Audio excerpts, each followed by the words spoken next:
Magandang umaga muli mga kapatid. So dumaan po tayo sa ating mensahe po sa umaga po ito. Ang ating pong mensahe ay patungkol po sa walang hanggang kayat na eternal destiny of men. Kung walang hanggang kung saan tayo patutungo kanya sa walang hanggang. Sabihin, pag tayo namatay, hindi yun ang katapusan. Meron tayong pupuntahan, kahinatnan ng tao, yung walang hanggan. Pag sinabi natin walang hanggan, ito yung walang katapusan, endless, forever. Yung naniniwala walang forever, meron tayong kahinatnan sa walang hanggan. May forever no. So yan ang ibig sabihin ng eternal. Walang katapusan, walang hanggan, forever. At ang destiny ay yung lugar na ating pupuntahan. In other words, ang ating pag-aaralan, saan ba tayo pupunta? At ano natin maging kahinatnan sa walang hanggan? Yun ang gusto nating pag-aralan. Hindi totoo na pag namatay tayo, rest in peace. Not necessarily. Na maraming hindi totoo nakalagay sa mga libingan ng mga tao.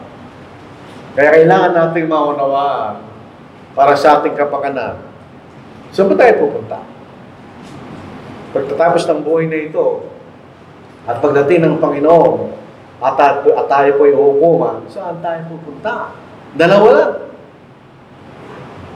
lang. Walang pangatlo eh. Dito po sa Mark chapter 6 and verse 16, ang sumasampalataya at mabautismohan ay maliligtas. Datapot ang hindi sasampalataya ay parusahan. So dalawa lang ang pupuntahan ng tao sa Biblia. Sabi lang, pupunta sa purgatorio, wala tayong babasang gano'n. Dalawa lang ang pupuntahan natin. Kung tayo po ay maliligtas, o kaya tayo po ay parusahan. Dalawa lang. So ibig sabihin, dalawa lang ating pagpipilian. Gusto nating sa wala hanggan ay maliligtas tayo, o sa wala hanggan ay tayo parusahan. Yan mismo sinasabi ng ating Panginoon. Dalawa lang ating pupuntahan. Either na tayo maliligtas o tayo paparusahan.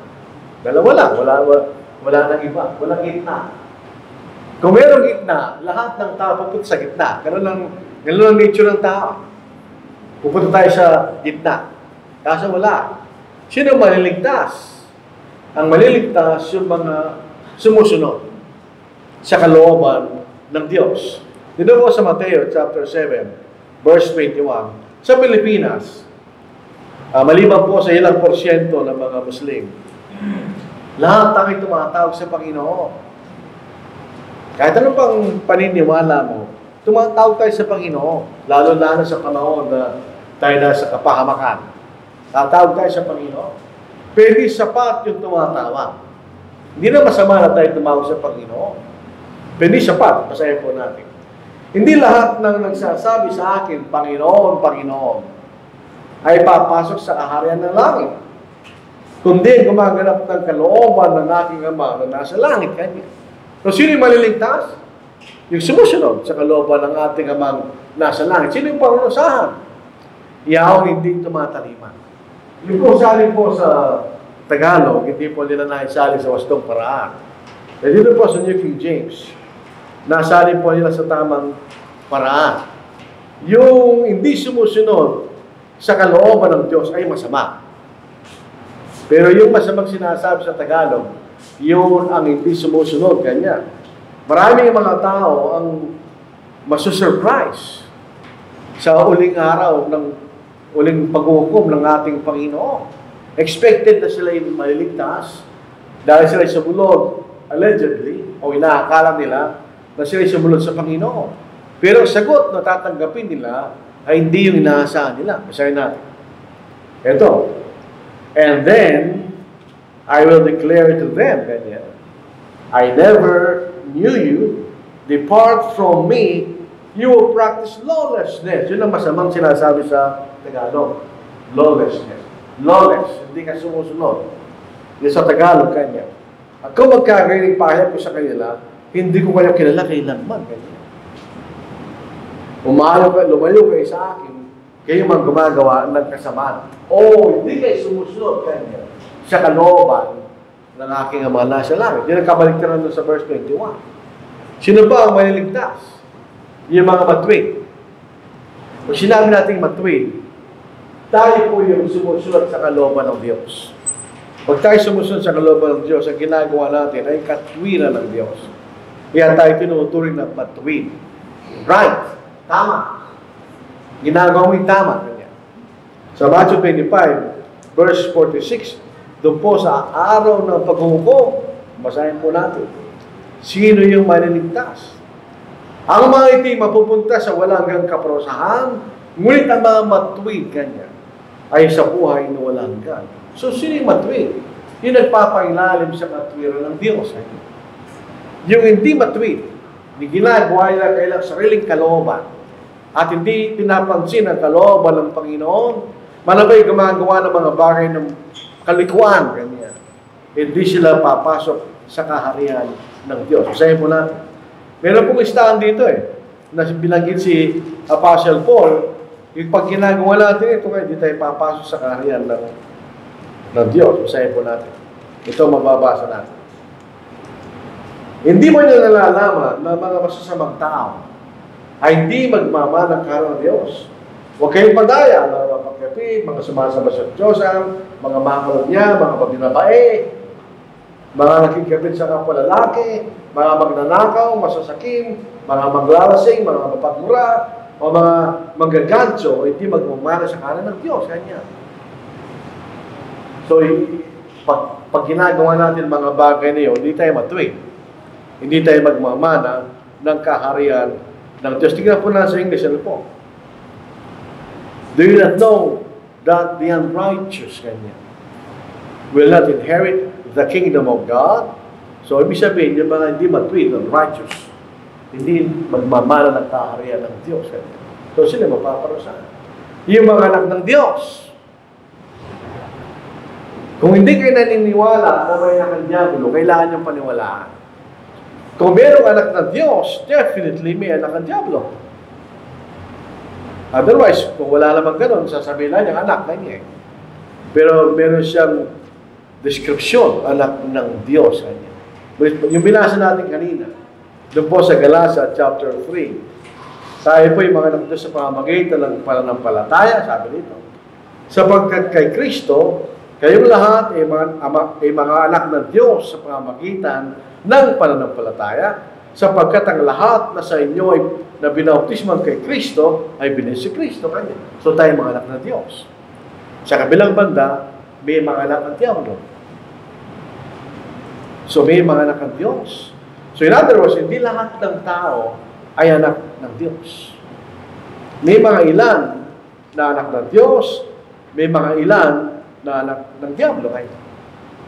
Sa ganito, naahayag ang mga anak ng Diyos at ang mga anak ng Diablo kanya. Ang sino mang hindi gumagawa ng katwiran ay hindi siya Diyos, pati ang hindi umiibig sa kanyang kapatid, kanya. Kundi siya ng anak ng Diyos, may anak ng Diablo. So may anak ng Diyos, may anak ng Diablo. Ang mga anak ng Diyos ay pupunta sa langit, sila yung maliligtas.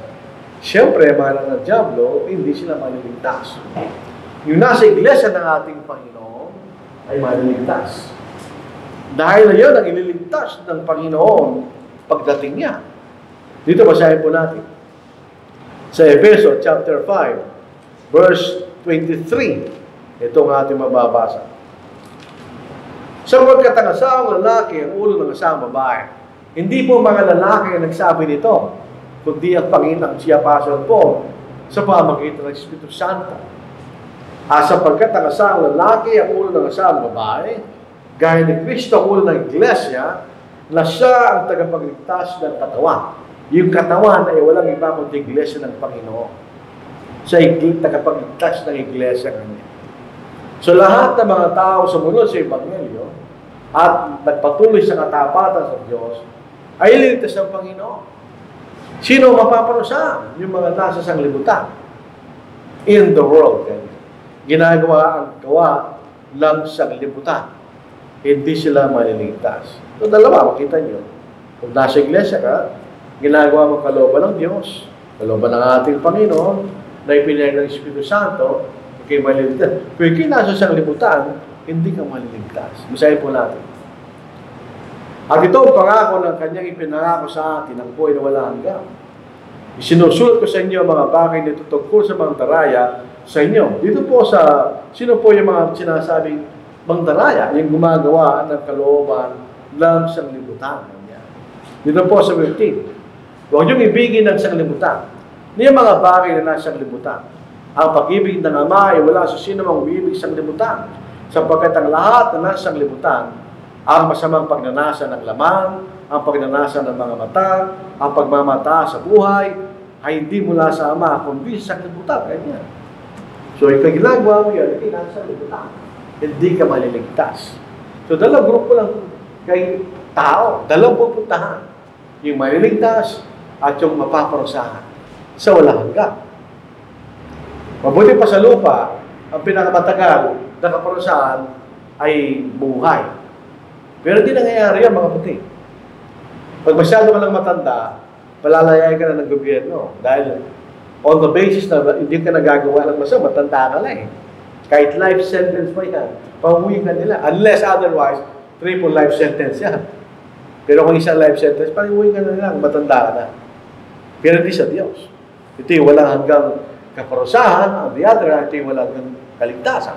Meron pong basihan ang Diyos. Dahil ang Diyos ay matwid, hindi lang basta-basta kursunada lang. Kung sino gusto niya maligtas, o sino gusto niya maparusahan, hindi gano'n. Meron siyang basihan. Meron siyang timbangan. Ang ginawa po natin ay ang ating gatimpala ay ayon sa ating ginawa. Ano bang ginawa natin habang tayo nasa mundo? Ipinagkatiwala sa atin ng Diyos ang ating buhay, ang panahon, ang ating mga pag-aaral, etc. Ang ating karunungan. Anong ginawa mo? Kung anong ginawa mo, yun ang iyong magiging gatimpala. Sabi rito, and behold, I am coming quickly, and my reward is with me. To give to everyone according to his work. Ano bang ginawa mo? Yun ang magiging gantimpala mo kanya. Ang Diyos mo ay walang kinikilingan. Alam nyo, sa mga kasalukuyan, hindi naman tayo namumulitik, ano mo? Pero sa kasalukuyang panahon natin sa Pilipinas, mapapansin natin, kahit yung mga tao hukom, hindi sila perfecto. Magkakamali sila eh. Yung sila mga hukom na hindi magkakamali. Yan ang Panginoong Jesucristo. Dito po sa pangalawang kabanata sa Akalatipawa sa mga taga-Roma. Kanyang gagantihan ang bawat tao ayon sa kanyang magawa.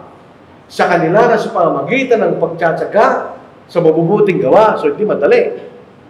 Okay, nagtsatsaga tayo. Na naghahanap ng kalalatihan at karangalan at ng kawalan ng kasiraan ay magbibigay siya ng buhay na walang hanggan. Ganyan. Samantalang sa kanila na makasarili at hindi sumusunod sa katotohanan, kundi bagkus ay sumusunod sa kasamaan, ay para sa kanila ang puot at galit. Magkakaroon ng hirap at bigati sa bawat kaluluwa ng tao na gumagawa ng kasamaan, ulay sa Hudyo at gayon din sa Grego. So hindi lahat ng namamatay, recently, di ba? Subalit kalalatihan, karangalan, at kapayapaan sa bawat gumagawa ng mabuti, ulay sa Hudyo at gayon din sa Grego, sapagkat ang Diyos ay hindi nagtatangi ng mga tao kanya. Pare-pareho lang tayo sa paningin ng Diyos. Kung gumagawa ka ng katwiran, liligtas ka niya. Kung hindi, mapaparusahan ka. Ganun lang kasimple, di ba? Dahil ito siya matuwid. Ano bang ginawa natin sa ating katawan? Paano natin ginamit ang ating katawan? Sa pangalawang Korinto ay 5 kabanata, sapagkat tayong lahat ay kailangang humarap sa hukuman ni Kristo upang bawat isa ay tumanggap ng kapayaran sa mga bagay na ginawa niya sa pamamagitan ng katawan, maging mabuti at masama. O binigay ang ating katawan, saan ka nabili? So, paano mo ginamit ang iyong katawan? O paano mo ginawa ang buhay mo niya? Yun ang iyong kabayaran. So, merong paghuhukom na darating. Pero sa pagkakataon na ito, wala lang motion for reconsideration. Kaya lang po nagkakaroon ng motion of consideration ng mga hukom dahil sa posibilidad na nagkamali sila. Pero ang tunay na hukom ay Panginoon, di magkakamali yan. Dahil alam niya kung anong ginawa natin nung tayo nabubuhay pa, di ba mga kapatid? Judgment of God. Ang ating Panginoon, pag siya humatol, anong gagawin niya? Paghihiwalay niya yung mga tao. All the nations will be gathered before Him, and He will separate them one from another, as a shepherd divides the sheep from the goats. And He will set the sheep on His right hand, but the goats on the left. Yung nasa kaliwa, yun ang pupunta sa kaparusahan. Yung nasa kanan, ang ililigtas ng Panginoon. So dalawa lang po. Tayo may tupa o tayo kambing. Yung mga tupa, by nature, ang mga tupa ay mga masunuring hayop. Maliligaw sila pag wala silang pastol. By nature, ang mga kambing ay magulo. Pag pinakawala mo yung kambing, kakainin lahat ng kakainin niya. Sisirahin niya. Hindi yung tupa. Yung tupa, hindi lang siya alis. Yun yung makikita natin. Dalawang grupo lang. Either na ikay tupa o ikay kambing. At meron kanyang pupuntahan. Yung kambing, saan pupunta yun? Yung mga hindi sumusunod, yung magugulo. Hindi kumikilala sa katwiran ng Diyos. Ang sabi ng ating Panginoon, and this will go away into everlasting punishment. Hindi ka mamamatay. Hindi mabubuhay magpakailanman sa kaparusahan. Paano yung tupa? Sabi rito, sa parehong ding talata, but the righteous into eternal life. Right? Ano yung buhay na walang hanggan? Makasama natin ang Diyos sa langit, magpakailanman ngayon. Yung isa ay kaparusahan, yung isa ay gantimpala. Tayo mabubuhay na walang hanggan, kasama natin ang Diyos. Palaging dalawa, di ba? Either na tayo tupa, o tayo kambing, itupa, maliligtas, yung kambing ang paparusahan. So dalawa lang ang pupuntahan natin sa walang hanggan. Either sa impyerno, basahin po natin. Revelation 21 verse 8. Ito yung impyerno. Hanggang matapos po ating sermon, hindi matatapos yan. Yan ang apoy na di ihinto. Ang impyerno ay apoy na hindi ihinto. Masinin nyo, di ihinto yan. Dito po sa 21 verse 8, basahin natin. Sino yung pupunta dyan? Ngunit ang mga duwag. Sino yung duwag? Tayo po lahat ng mga tao, meron tayong tinatawag ng phobia. Ako, once upon a time, natatakot ako sa gamba. Ngayon, nalalabanan ko na yun. Yung iba natatakot sa dugo. Yung isa natatakot sa mataas. O yung mga lugar na masikip. Claustrophobia, ganyan. May ganung takot ang tao. Hindi yun ang sinasabi ng talatang ito. Yung mga duwag, alam nila yung totoo, hindi nila pinagtatanggol. Hindi nila paniniwalaan kanya. Yun ang duwag. Mapaparusahan nyo.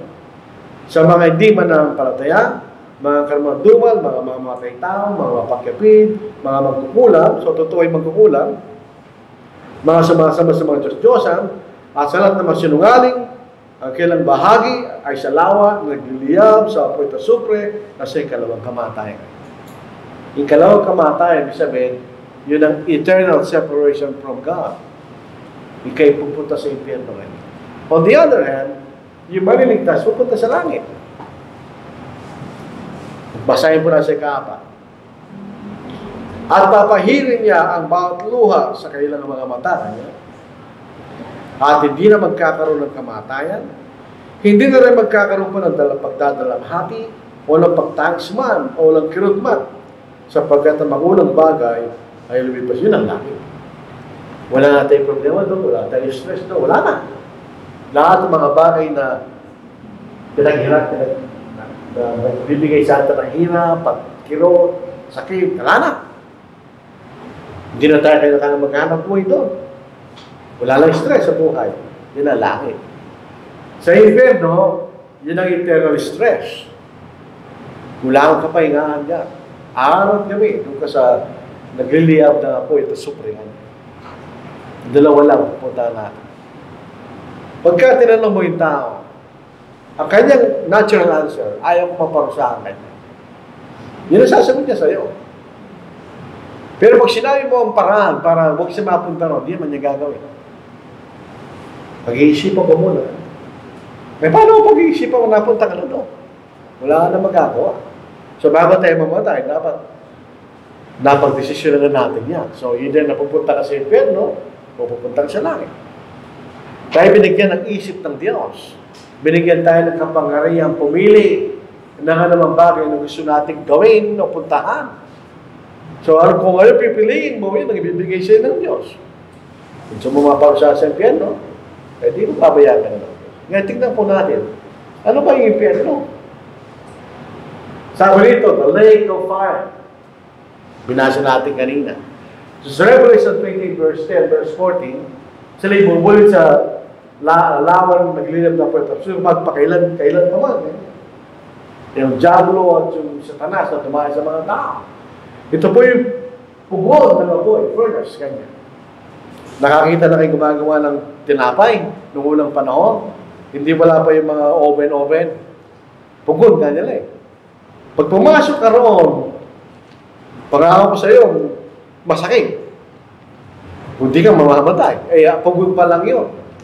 Yung impyerno ay higit pa roon. Basahin po natin para kung hindi pa kayo natatakot, matakot na po tayo pag nabasa po natin. So, Matthew 13 verse 42. At itatapon nila ang mga ito sa pugon ng apoy kanya. Doon ay magkakaroon ng pagtangis at pangangalit na mga ngipin.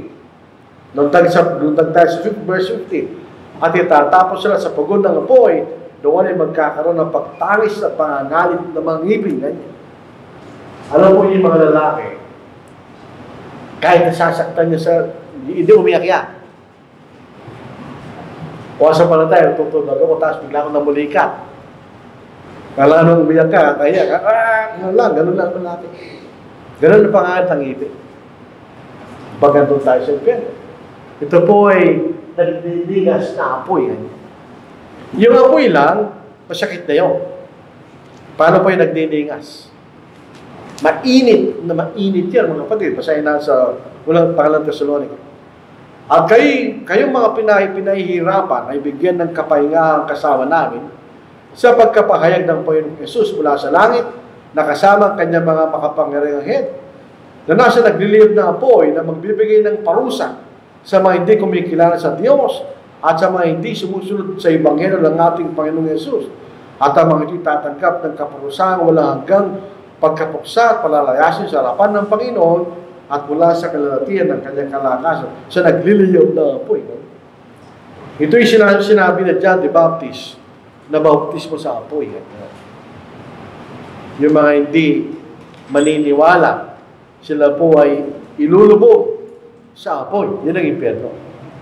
Basahin natin sa Matthew chapter 3, 11 and 12. Binabautismo ko nga kayo sa tubig para sa pagsisisi. Ngunit ang mga dumarating sa kasunod ko ay mas makapangyarihan kaysa sa akin. Hindi ko karapat-dapat magdala ng kanyang sandalyas, kanyang babautismo kayo sa Espiritu at apoy. Ano yung apoy?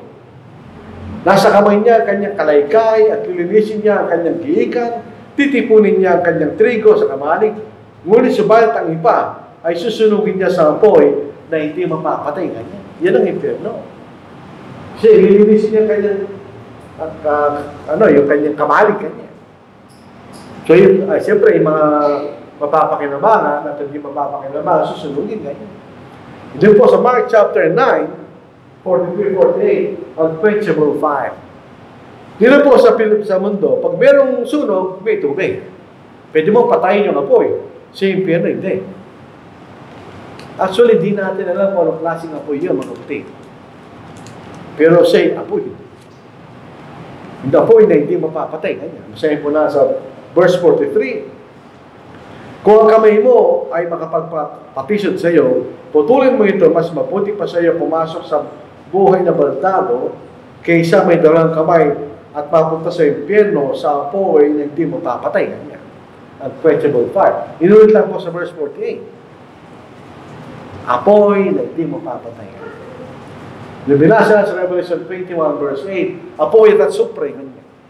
Hindi rin natin alam kung anong klase yun. Pero definitely masakit. Merong pagtangis, pangangalit na mga ngipin.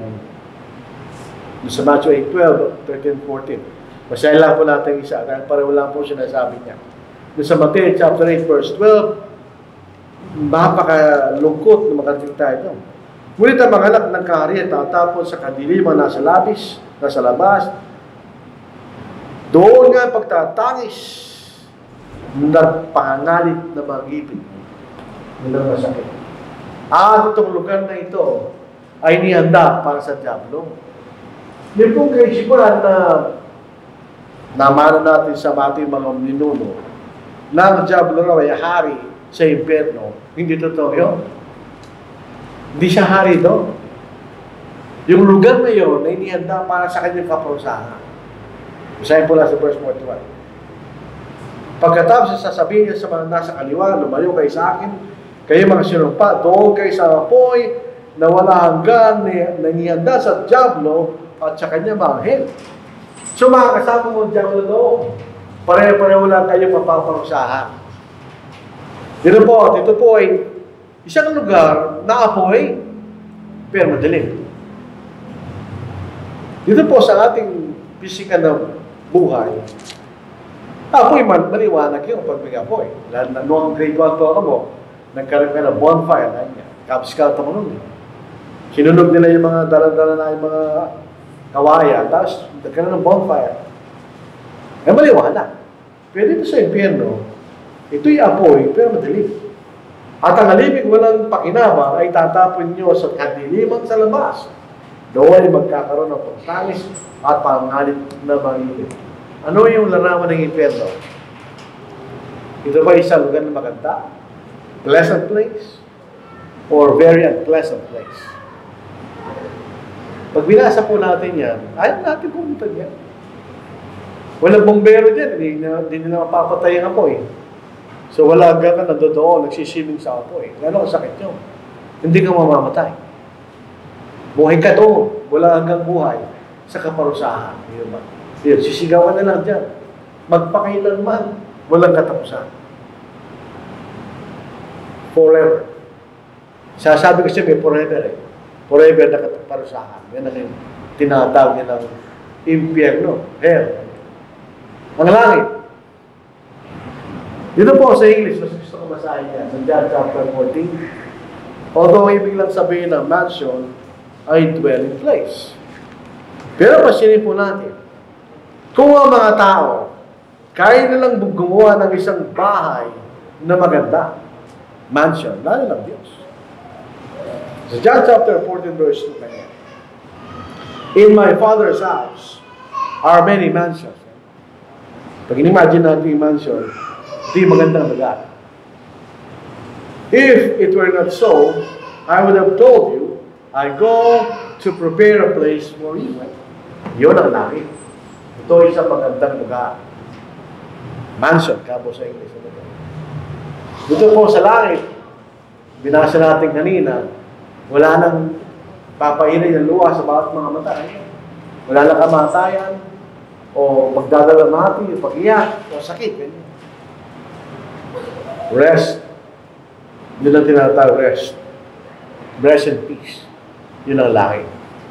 Yun ay nakatalaga lamang o mapupunta ka lang po kung tayo po ay susunod sa ating Panginoon. Take my yoke upon you and learn from me. Tingnan, ginamit ng Panginoon, learn. Hindi know. Ang learn, ang alam mo, ay ginagawa mo, yan ang learn. Ang alam mo, naintindihan mo. For I am gentle and lowly in heart, and you will find rest for your soul. Right? Rest and peace. Yan ang nasa ating Panginoon pagdating ng araw. Yan ang rest and peace. Kung sa physical na representation, yan ang langit. Relax ka na lang doon, wala ka ng problema. Dito, puro problema. Yun, doon sa langit, wala na yun. Maganda yung lugar na yun. Doon po bibigay, yun ang gantimpala ng ating pagsunod. Kung sabi ni Pablo, ako ay nakipaglaban na mabuting pagkikipaglaban, ganyan. Iningatan mo para ng palataya, natapos ko na aking takbo, yun ang maghihintay sa kanya. Ganyan. Finally, there is laid out for me the crown of righteousness, which the Lord, the righteous judge, will give to me in that day, and not to me only, but also to all who have loved His appearing. Yung mga Kristiyano, hindi tayo natatakot sa pagdating ng Panginoon.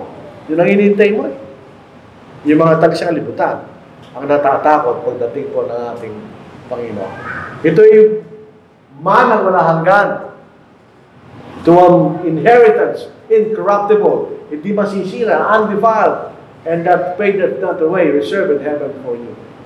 Yun ang mana, may gantimpala na naghihintay sa atin, at yun ay sa langit. So, dalawa pupuntahan natin, mga kapatid. Impyerno o langit. So, dito balikan natin itong impyerno. Yung impyerno, yung mga tao, ganun itsura nila, no? Yun ang itsura na sa langit. Anong pipiliin nyo? Dito, tatanda ka talaga eh. Sa stress, doon hindi. Yun ang lugar ng relax. Yung kapahingaan sa ating kahirapan, sa langit lang yun. Ang kamaligtaran, eternal stress, eternal pain, eternal punishment, mga kapatid. Kaya, kailangan tayong mamili. Dahil ang buhay po natin, napakisilang. Noong ako'y binata pa o bata pa ako noon, walang problema. Hindi sumasagi sa isip mong kamatayan kahit minsan. Kahit nakita pa ng patak, hindi ka gano'n natatakot. Pero may kita matanda, nagiging katotohanan ng kamatayan. Kakaunti lang panahon na hihintay sa'yo. Wala lang kalahati buhay mo. Baka 10%. Sabi po ni James, whereas you do not know what will happen tomorrow. Totoo yun. For what is your life? It is even a vapor that appears for a little time and then vanishes away. Pag nagpupunta tayo sa sementeryo, pangalan nyo ng mga tao ng buhay. Pero wala na sila. Kaunti lang ganun po ang ating buhay. So bilang panghuli, naglalakbay tayo eh. Saan tayo pupunta? Dalawa lang ang pupunta mo. So pagka tayo po'y nasa panahon ng desisyon, dalawa lang ang pupuntahan mo. Yung isa sa langit, yung isa sa impyerno. Anong desisyon mo? Yun po ay di pinipilit sa atin ng Diyos, kundi tayo magdidesisyon. Habang meron tayong panahon, nagawa ng desisyon. Pag namatay tayo, tapos din, boxing, wala na tayong desisyon, no? Kung anong ginawa mo, buhay ka, yun ang maghihintay sa'yo. Saan tayo pupunta, mga kapatid? Sa langit o sa impyerno? Hindi tayo pinipilit ng Diyos. Pero tandaan po natin, binigyan tayo ng isip ng Diyos. Kung pupunta ka sa impyerno, saan mo ginamit ang isip mo? Iniinsulto ng Diyos, di ba? Binigyan kita ng isip eh. Ba't doon ka pumunta? Pero pag pumunta tayo sa langit, yun ang marunong. Naintindihan po natin ang dapat natin papuntahan. So ito po ang ating mensahe po sa mga po ito. Kahit na Kristiyano tayo, desisyon pa rin yan. Kung gusto natin tapat o hindi.